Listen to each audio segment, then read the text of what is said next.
How many people are business students here? One, two, three. Okay, one, three. How many people are not business students here? Okay. How many people are marketing students out of curiosity? Oh. Okay, 2.5. Okay. So it doesn't matter because everyone is a marketer today because it's all about people. How many people don't know what this is?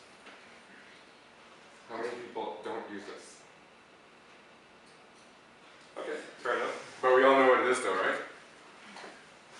Do we all agree that Dropbox is very popular, nevertheless, whether we use it or not? Yeah. Okay. This is the guy that made Dropbox, Drew Houston. He said, all the AdWords in the world are not going to save you if no one's looking for what you're making. Instead, what worked for Dropbox was making our users really, really happy and then giving them good tools to spread the word. Welcome to the presentation. My name is Kareem. I'm a friend of ours, and I'm a marketer. I'm an entrepreneur. I currently work for a multinational internet company in Dublin. And this presentation is really about you, okay, and the ideas that you guys are thinking about, and how to make them known to as many people as possible, the right people, without actually spending that much money at all. Essentially building a product that markets itself. So by the end of the day, we'll just be talking about, first of all, why word of mouth matters, especially for startups, the recipe to word of mouth, and then creating your very own word of mouth strategy that you can apply to anything, whether you're building, software, hardware, restaurant, whatever it is, the principles apply to everything. Okay, so first of all, so we all know what word of mouth is. How much word of mouth do you think takes place online versus offline? Would you say like less than 20%, 20 to 50, more than 50? How many people say less than 20%? Okay, 20 to 50? Okay, more than 50?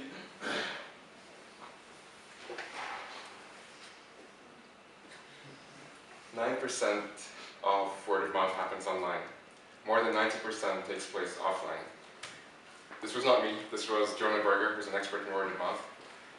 He said that after running a lot of research about this issue. And really what we're talking about here is, because we're discussing startups and starting your own idea, and you probably came across this already, that there are three main challenges that face every startup, no matter what it is you're trying to build. First of all, you have little to no funding. Second of all, you have no brand awareness. So whatever name you decide for your product, it's not going to matter. People don't know who you are. Number three, there's little traction. Okay, so you might have made one sale, two sales, but sometimes an error that a lot of startups get stuck in is not being able to keep that up. So how does word of mouth help? How does word of mouth specifically tackle every single one of those challenges? First of all, it's low cost, if not free. Second of all, it's personally promoted.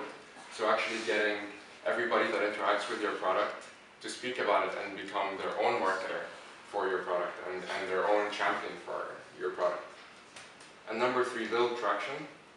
Sometimes people don't buy something because they don't trust it. However, they do trust their friends, as we all do. And when they hear something from a friend, they would trust a product recommendation from them. Not necessarily because of the product now, rather it's because they trust that friend and whatever they say. And it goes to everything, in life that we do, and we experience it daily, from a restaurant recommendation to a movie recommendation, to using one software over another. This is all word of mouth, and it all helps to boost credibility.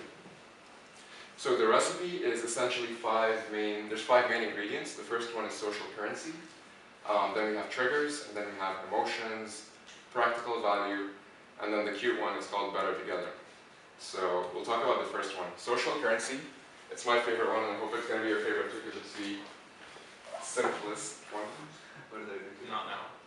Not now. I don't know how to use mics. Okay. So yeah, anything that makes you look good or interesting.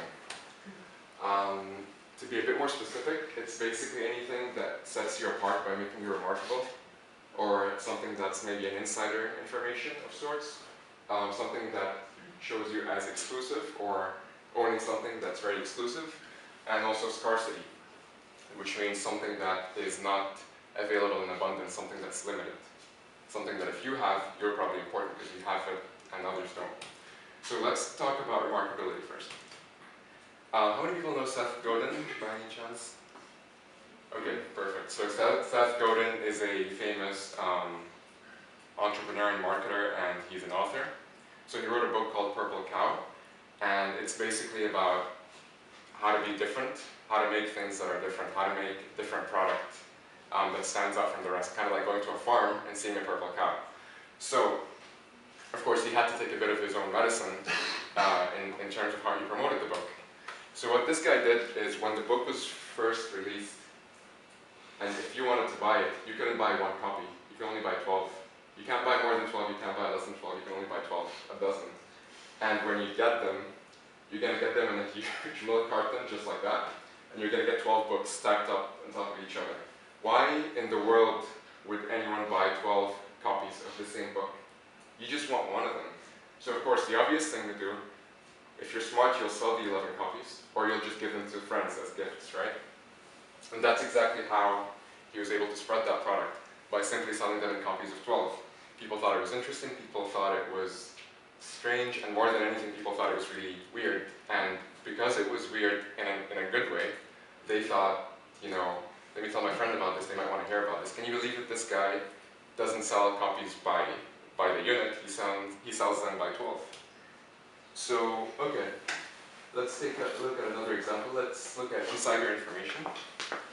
So does anyone have a guess like what these guys are queuing up for? Yep. Look at this guy. He is waiting to get a phone. Well, he got one hell of a phone there. But I mean, I don't even know, he probably made this at home or something, but it just shows how passionate people are about iPhone. And at the end of the day, it's just a phone that makes calls. I'm sure it's more than that, you know. But obviously, what we're seeing here is something that, you know, this immense love for a brand. People are queuing up to buy the latest iPhone. I don't know anything about iPhone, so I don't know what version this is, but they're queuing up to buy the latest iPhone, and they're going through all that trouble, queuing up maybe the night before or something like that, and they know they can get it very easily if they just wait, you know, 2 more days or something. But that's not the point. The point is not to get the phone. The point is the experience of being an insider and being one of the first to get it. Look at this guy, for example. He looks like he just won, you know, a marathon or something. He feels victorious because he just got the new phone. People are even cheering for him on the left side here. It's almost like, you know, like he really did make, you know, huge effort. And in a way he did, you know, because he queued up this whole time. But really this idea of feeling exclusive and getting something that makes you feel like an insider. It's like, I have this, I'm a pioneer, and maybe others do not have it yet. Another example would be social currency, would be scarcity. So how many people have heard of this startup? It's an Irish startup, Dublin startup. Okay, so they're only on Twitter, they don't even have a website, they don't have a Facebook or anything. And it's basically this guy and his wife, and they make sandwiches. But they approach it a little differently. So they don't have a shop, they have a meeting point, they make the sandwiches at home and they sell it to you at that meeting point and you pre-order. And what sets them apart is scarcity. So the way it works is you order a sandwich on Wednesday, you order from their 1-item menu because they only make 1 sandwich a week and you either buy it or you just wait next week. But if you don't buy it, you'll never get that sandwich again because they only make 1 sandwich, you know, once every, I don't know, 5-6 months anyway. So you order Wednesday, you can order before that, and then on Thursday you just wait. Okay, there's no food on Thursday, you're just waiting while they're making all the sandwiches. And then on Friday, you meet them at the meeting point and you actually enjoy the sandwich. And it's interesting because it actually tastes a lot better as well when you wait and you anticipate it. It's like a psychological thing. But it's just, you know, what stopped this company from making, you know, 24 different sandwich options and selling them every single day, 24/7, you know? Isn't that better? Because like you open up your market? Well, not really. Sometimes people like a challenge. People like something that's different. Because there's so much choice out there that people are getting picky and people want to feel, you know, like they're really getting something that other people wouldn't get. They want to feel that they're buying something that is very special and very scarce.